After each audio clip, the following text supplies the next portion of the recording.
Hey yo, what's going on? Welcome to another episode of Hip Hop Made Me Do It. I am your gracious host, China Mac, aka China Pit. Here we go. Boom. You see it? It's lit, right? Now listen, make sure you like this video because the more you like this video, the more people's gonna see this video. And the more people see this video, it's gonna be like, hey, Mac, yo, what's up, Mac Pitt? You know what I'm saying? You're gonna realize that I look like Mac Pitt, and more so, that I also look like Chris Brown from this angle right here. Hold up, it's a little bit like, this is a little tricky one, it's because it's like, right here. Yo, what kills me is some of y'all really be in the comments like, yo, you're so full of yourself. You don't look like no damn Chris Brown. Brad Pitt. Bro, it's a joke. Come on, man, stop playing. So now listen. Before we move forward, let me make this announcement. Exclusive content, exclusive Mac Eats videos, exclusive music videos. You get chances to win free merch. You get chances to come meet me anywhere I'm at, you know what I'm saying? Make sure you click the link in the description below to be a part of this new platform called the Weiv. Now here's a story, right? So,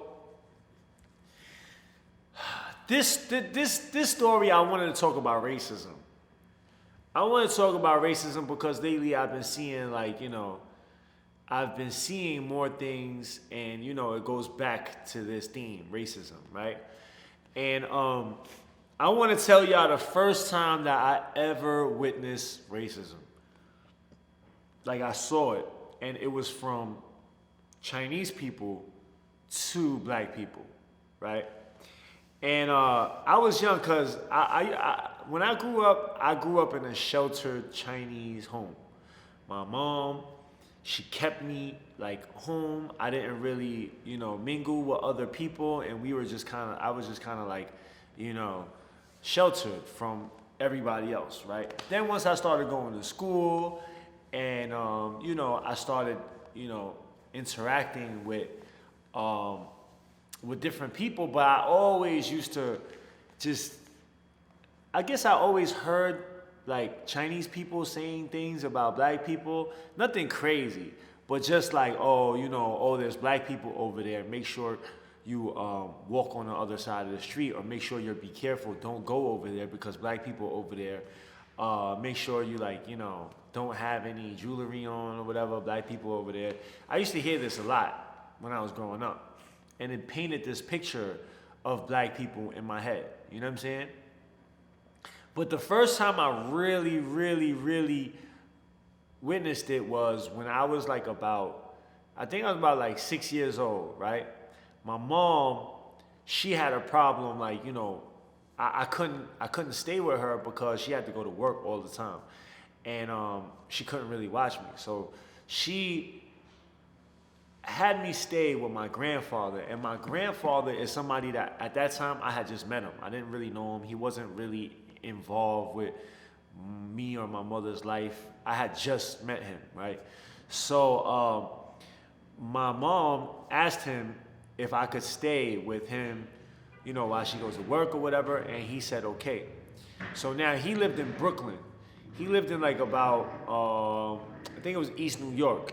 And in his neighborhood, it was a black neighborhood, right? Everybody was black around in the community, in the neighborhood.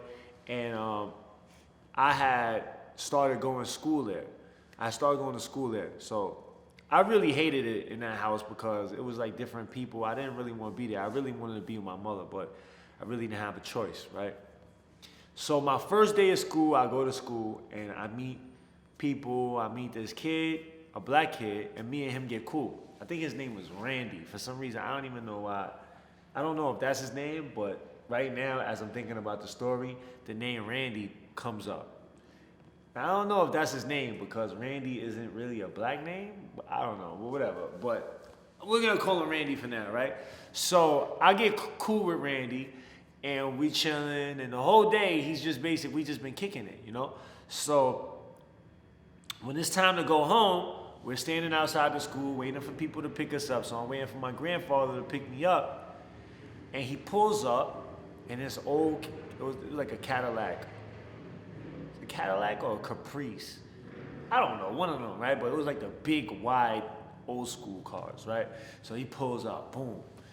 And I'm standing there, and he had this, there was something wrong with the muffler or something. It was just mad loud. He pulls up, and I'm sitting there talking to him, and I remember he comes out the car, and he gives me this look, like this, like, you know the look that the Chinese guys had in the Kung Fu movies? Like when they're about to fuck you up, they just give you this, He gave me that look, right?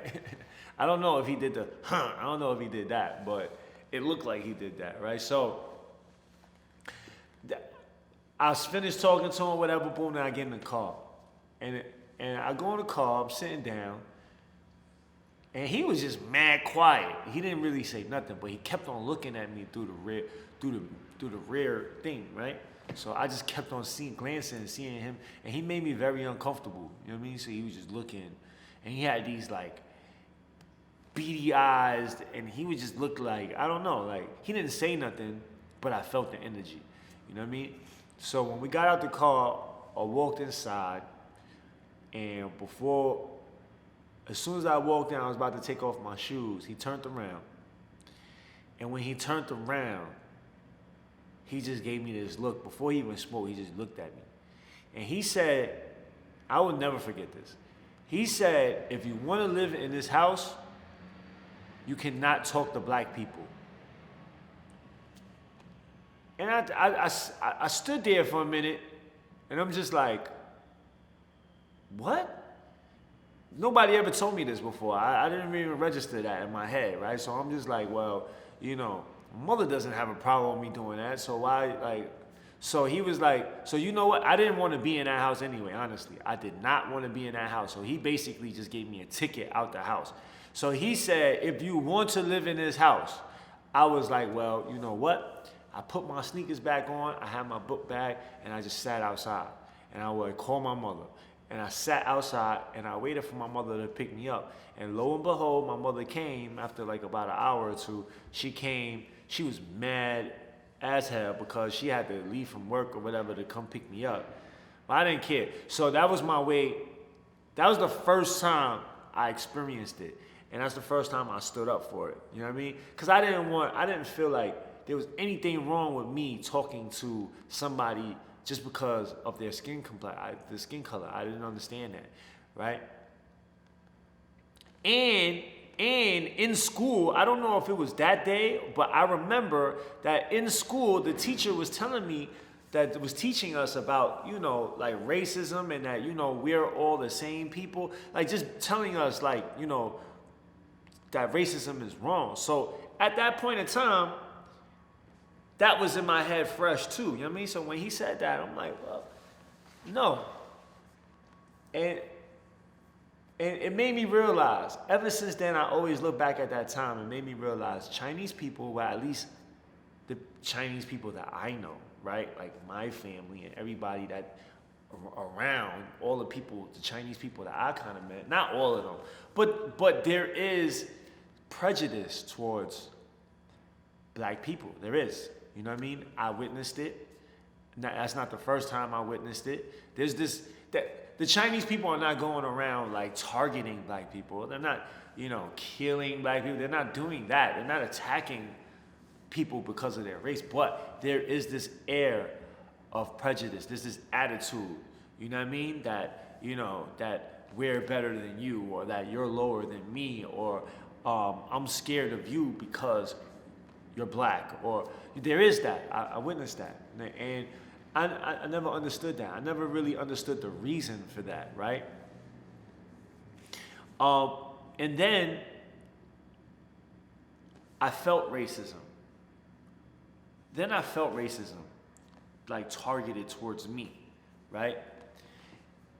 And when that happened, it was when I was my first time going into a boys' home. I had gotten into some trouble, and you know, basically the Division for Youth, they took me from my house and they put me into this group home. And I remember this group home, it was called Abbott House, right? The group home was called Abbott House, and it was like a big mansion in Westchester that they made into like a boys' home, and there was a bunch of kids in there, and I don't know why. Listen, I don't have no drugs on me. I have no gun on me. I haven't did a crime. I don't even know when's the last time I heard a crime, saw a crime. But every time I hear sirens, I don't know, something about me just I don't know if that will ever change. But anyway, right? So I go into this boys' home, and everybody is black. Everybody. You know, go all the way from the kids. I mean, there was some Spanish kids there. There was maybe like one or two white kids, but majority, everybody was black. Even the staff workers, they were all black. And that was my first time being around black people like that, like, right? And I had to live there. This is somewhere that I had to live every day. So when I walked in there, I just remember, you know, all the kids were just looking at me and laughing at me and pointing at me. And then after that, you know, kids were making fun of me. You know what I mean? Always pulling their eyes, always just doing that, right? And it made me feel really uncomfortable. And then so there was this one time, it was like maybe the first 3 days that I went into this boys' home at Abba House. And I remember I went to sleep, and it was like in this room, there's like 1, 2, 3, 4, maybe 4 beds, right? And then there was like bunk beds and stuff. So I remember I went to sleep, and I went to sleep on my bunk, and when I woke up, I had toothpaste and everything all over my hair. And and then it was on my hand too. It was just toothpaste was all over me, right? And then I was like, what the hell? And then the kids were laughing. It was like, oh, it was like trying to like, oh, he's up, right? So and then I went to go put on my shoes. And when I put on my shoes, I had like mad water, and they put stuff in my shoes, right? And and they was all, by that time when I had my shoes on and I pulled out like, yo, what the hell? I remember everybody just started laughing and pointing and ching chong. And I would remember, I was only like 7 years old, right? Maybe 7 to 8 years old. And I remember standing there with all these kids laughing, pointing at me, ching chong, and it just made me feel, I felt bad. You know what I'm saying?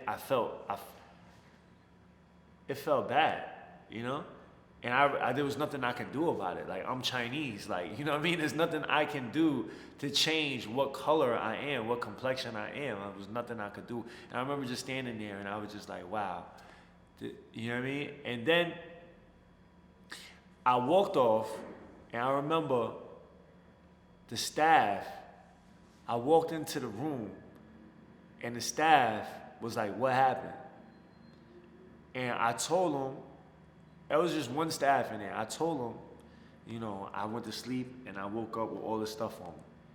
And he looked at me and he said, this is not Chinatown. You're gonna have to fight. Basically, he just said that to me. And I was like, I'm gonna have to fight. He was like, yo, listen, these kids are gonna pick on you. These kids are gonna pick on you. And if you want it to stop, you're gonna have to show them that you're not gonna take it. You know what I mean? He basically told me, hey, listen, you know, I'm not gonna be able to stop this. Like, I can go do something right now, but that doesn't mean when I turn my back or when I leave, they're not gonna do it to you again. You're gonna have to stand up for yourself, and you're gonna have to fight. And he told me this, and that really changed, like, my perspective. And from there, I started fighting. I started standing up for myself. And, you know, things started changing. People started understanding that I wasn't going to be bullied. I wouldn't take it. And people stopped trying to do it to me, right? And we started having, and what happens? We started having dialogue. I started talking to the kids, communication. And from there, we became friends. I became friends with a lot of these kids. And it just showed me that these kids didn't hate me because I was Chinese. They didn't hate me. They just didn't understand me. I was just different. So whenever something's different, you know, their first response is to make fun of it, to do whatever. But once they got past that, I was just a regular person. And even to this day, when I post a picture on the other day on my Instagram, you know, people that I was in the group homes with before hit me, was like, yo, man, you know, what's going on? How you doing? It's good to see you doing well. And it just showed me that it wasn't the prejudice that we have towards each other is not about anything that we did or anything like that. It's just how we're trained to think whenever we look at something that's different, right? And I feel like because I came from a Chinese group, a Chinese home, family, right? And it was so different, and their attitude towards black people. And then I went into an all-black, you know, environment and saw their attitude towards black people. But then I saw the attitude switch once, you know, they realized that I was just, you know, a person. I was just a kid, just like them. It switched. So it made me realize that it wasn't anything personal. It was just that we didn't understand it. And once we take the time out to understand, then that prejudice kind of just dissolves, right?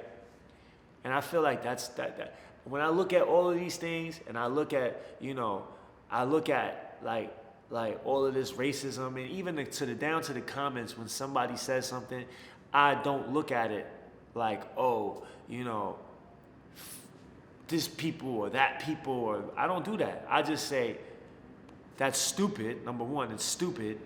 But number two is just, there's no understanding. So, my message right now, this story has a message. This message is to never judge somebody by their skin complexion, because I'm Chinese. You know, I could be killed by a Chinese person. I could be robbed by a Chinese person. A Chinese person could do something very foul to me, and that's not because he was Chinese. It was just where his heart is at, where his mind is at. So, boom, right? And then there's a black person, which I can bring to my family, bring him home. I can trust him with everything. But that's not because he's black. That's just because he has a good heart. He's a good person. You know what I'm saying? So, like that racism stuff, it just doesn't make sense to me, right? So my message is accept people for who they are and not for what color they may be or anything else, right? So that's my message. That's my story. I hope y'all enjoyed this story. If you like this story, make sure you like it. Make sure you share it. Make sure you say something in the comments like, hey, Mac, I love this story. Or, hey, Mac, whatever. Just make sure you use the comments and let me know. And yeah, until next time, y'all be safe. Y'all be great. Let's get it.